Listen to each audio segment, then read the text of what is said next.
Bonjour, bienvenue dans la route d'H2R La Mondiale. Une triste journée aujourd'hui avec l'abandon de Jean-Christophe Perrault. Bien sûr, nous y reviendrons avec Vincent Lavenu dans le débriefing. Juste avant, c'est l'Inside. L'Inside du jour, c'est la différence entre le vélo de chrono et le vélo de course. Et enfin, pour finir, le saviez-vous, la giclette, expliquée par Julien Jourdi. C'est parti.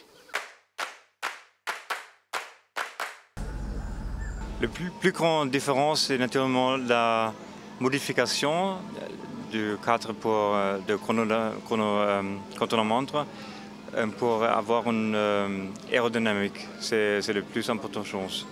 C'est aussi important d'intégrer les câbles et toutes les petites pièces pour réduire les turbulences devant, parce que si on course, on roule, ils sont des différentes conditions. Il y a devant de gauche, de droite, arrière peut-être, sont toujours des différentes conditions et c'est nécessaire de réduire tous les problèmes en théorie pour avoir en pratique une solution parfaite. Au vélo de chrono, on utilise des roues lenticulaires, c'est-à-dire des roues pleines, mais il faut quand même que le parcours soit un peu plat et pas trop sinueux, ce qui n'était pas le cas aujourd'hui. Donc aujourd'hui, les coureurs ont préféré des roues légères plutôt, parce qu'il y avait énormément de côtes et de virages. Donc aujourd'hui, on n'a pas utilisé la roue pleine. Donc la roue pleine s'utilise en général pour des contre-la-montre avec des routes rectilignes et où il n'y a pas trop de vent non plus. Une fois lancé à une certaine vitesse, la roue lenticulaire est très intéressante parce que l'inertie, ça entraîne.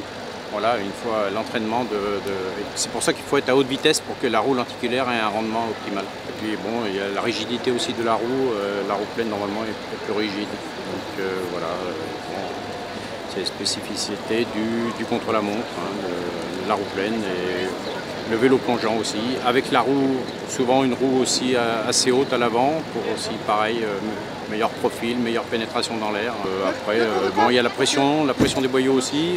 Bon, en général, au contre-la-montre, on gonfle pratiquement à 10 bars, alors que sur la route, entre 7 et 8 bars. Et bon, après, c'est pareil, toujours le revêtement. Aujourd'hui, c'est une route avec un très mauvais revêtement, donc les coureurs ont demandé un peu à gonfler un peu moins pour moins sauter sur le macadam. Il y a des journées de bonheur où on pleure de joie, là c'est pleurer de tristesse. Tristesse, de rage par rapport à tout ce qui est fait. D'abord je parle d'abord de l'intégrité du coureur qui est touché dans sa chair avec cette chute, cette double chute. Il est en train de nous réaliser un exploit pour moi exceptionnel. Un garçon qui arrive avec une clavicule cassée à faire jeu égal avec ses principaux adversaires. Je pense qu'il aurait pu terminer dans les 10 premiers de l'étape, donc ne pas perdre grand-chose sur ses principaux adversaires. Et puis là, en fin de compte, double chute. Ouais, c'est très dur pour lui. Je pense que ces athlètes méritent vraiment admiration. Souvent, ils sont dénigrés.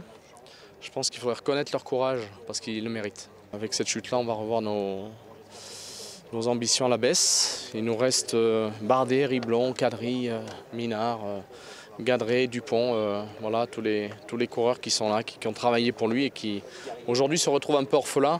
Mais bon, je pense que ça va susciter des ressources pour bien finir le tour, j'en suis certain. La giclette, ça a plusieurs sens.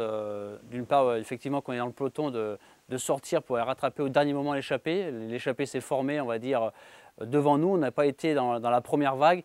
Et là, il faut vraiment gicler du peloton pour intégrer cette échappée. Donc, par rapport au peloton, ça peut être interprété comme ça, de sortir brutalement du peloton pour revenir sur l'échappée qui s'est formée à l'avant.